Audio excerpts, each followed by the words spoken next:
Assalamualaikum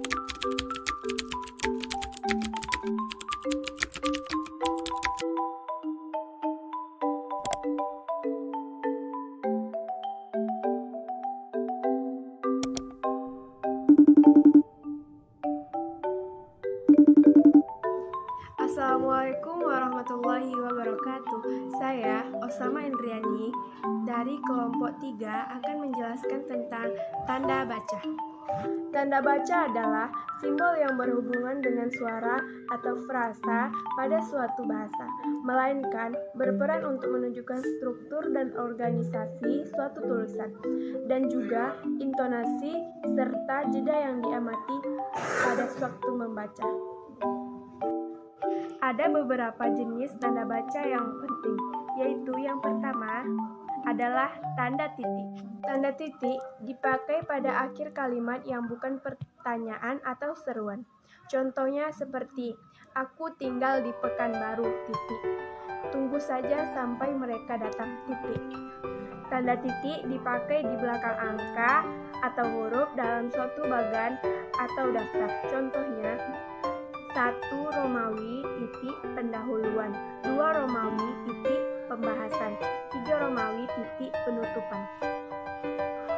Tanda titik dipakai dalam daftar pustaka antara nama penulis, judul tulisan yang tidak berakhiran dengan tanda tanya dan tanda seru. Contohnya seperti Arifin, E titik Zainal dan S titik Saamran Tasai 2008 titik. Demikianlah tanda baca yang pertama, yaitu titik. Yang kedua, tanda baca koma.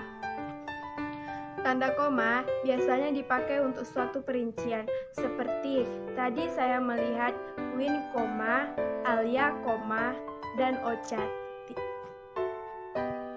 Tanda koma juga dipakai untuk memisahkan kalimat setara dari kalimat setara yang lainnya yang didahului oleh kata seperti, tetapi, atau melainkan. Contohnya, saya tidak masuk kelas, melainkan ada keperluan yang sangat penting. Berguna juga untuk memisahkan kata seperti ya, wah, aduh yang terdapat dalam kalimat. Selanjutnya, tanda baca tanda seru. Tanda seru dipakai untuk mengakhiri suatu ungkapan atau pernyataan yang berupa seruan atau perintah yang menggambarkan suatu kesungguhan atau emosi yang kuat. Contohnya, jangan letakkan itu di depan saya, tanda seru. Oke, yang selanjutnya tanda baca titik 2. Tanda titik 2 biasanya dipakai sesudah kata atau ungkapan yang memerlukan penjelasan, seperti Ketua titik 2 Sukma. Titik 2 juga digunakan di dalam teks drama sesudah kata yang menunjukkan pelaku. Tanda titik 2 dipakai pada akhir suatu pernyataan lengkap yang diikuti perincian atau penjelasan. Contoh, Fakultas Ekonomi Unri memiliki 3 jurusan, titik 2, akuntansi, manajemen, ilmu ekonomi. Selanjutnya adalah tanda hubung. Tanda hubung menyambung suku kata dasar yang terpisah oleh pergantian baris. Tanda hubung juga digunakan untuk menyambung unsur-unsur kata yang berulang-ulang. Tanda hubung dipakai untuk merangkai unsur bahasa Indonesia dengan bahasa asing, seperti di, strip, smash.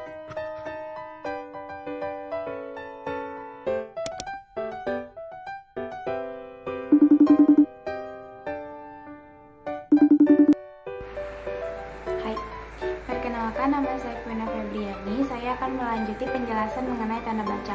Tanda baca yang selanjutnya atau yang keenam itu ada tanda baca titik koma. Tanda baca titik koma ini biasanya dipakai sebagai kata penghubung antara kalimat setara yang satu dengan kalimat setara yang lainnya dalam kalimat majemuk. Contohnya seperti hari sudah semakin malam, titik koma, saya sudah semakin lelah. Jadi itu merupakan kalimat setara yang dimana dipisahkan oleh tanda titik koma. Baiklah, yang kedua, tanda titik koma ini biasanya dipakai sebagai kata penghubung untuk pemerincian kalimat yang sudah menggunakan tanda koma. Contohnya seperti ibu membeli baju, celana, dan topi titik koma, sayur, buah-buahan, dan daging. Jadi kan itu udah menggunakan koma ya. Jadi untuk memisahkan koma yang lainnya atau kelompok yang lainnya itu menggunakan tanda titik koma. Baiklah, selanjutnya itu adalah tanda elipsis. Tanda elipsis ini adalah tanda titik, titik, titik. Jadi tanda elipsis ini pertama biasanya digunakan untuk sebagai kutipan yang dihilangkan.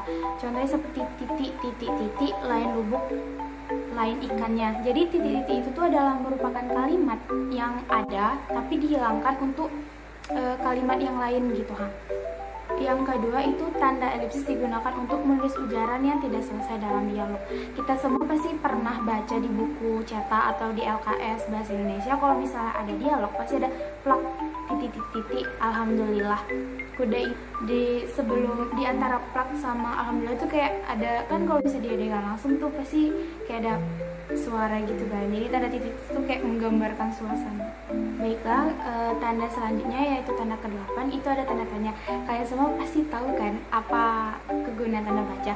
Tanda baca ini biasanya berada di akhir kalimat dan biasanya kalimat itu adalah 5W 1H.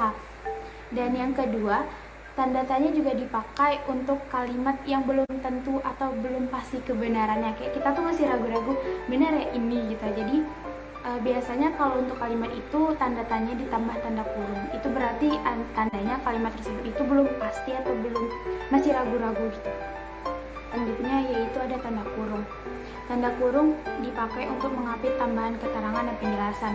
Contohnya seperti mahasiswa Unri pada tanggal sekian sudah mendapatkan KTM tanda dalam kurung kartu tanda mahasiswa.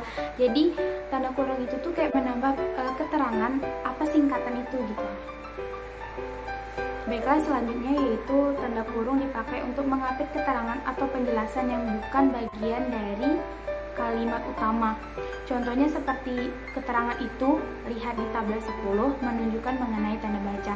Jadi sebenarnya kalimat dalam kurung itu bukan merupakan kalimat utama dalam kalimat tersebut, namun dia itu menambahkan penjelasan bahwa kalau pengen melihat ini, lihatlah di tabel segini. Selanjutnya itu tanda pisah strip-strip. Tanda pisah dapat dipakai untuk membatasi penyisipan kata atau kalimat yang memberikan penjelasan di luar bangun kalimat. Contohnya seperti kemerdekaan bangsa itu, saya yakin akan tercapai, diperjuangkan oleh bangsa itu sendiri. Yang kedua, tanda pisah dipakai juga untuk menegaskan adanya keterangan aposisi atau keterangan lain. Contohnya seperti rangkaian temuan ini, evolusi teori kenisbian dan kini juga pembelahan atom telah mengubah persepsi kita tentang alam semesta.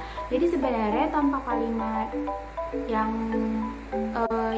di dalam strip itu, kalimat tersebut udah bisa dipakai. Namun jika kita ingin menambahkan lagi keterangan pada kalimat tersebut, maka digunakan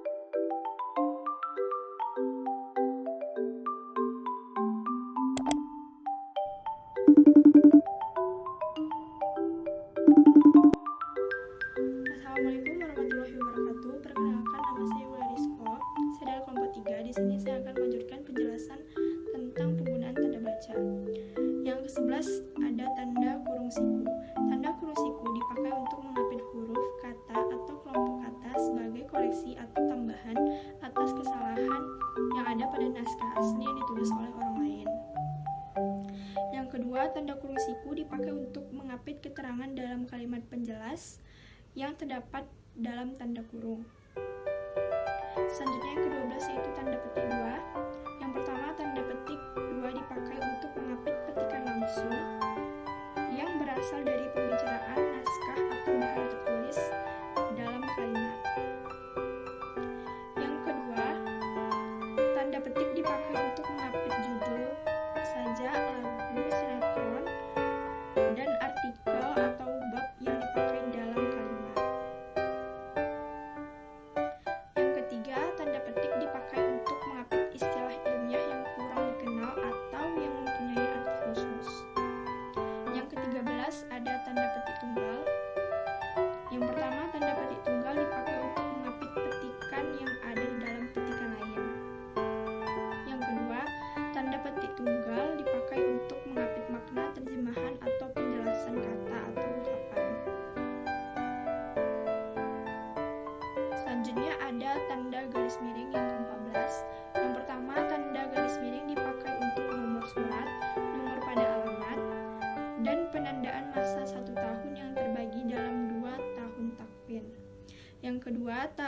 Tanda garis miring dipakai sebagai pengganti kata dan atau serta setiap.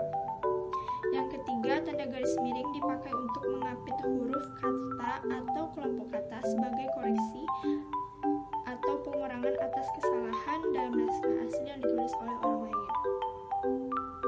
Yang terakhir, yang ke-15, ada tanda penyingkat atau apostrof. Tanda penyingkat atau apostrof dipakai untuk menunjukkan penghilangan bagian atau bagian angka tahun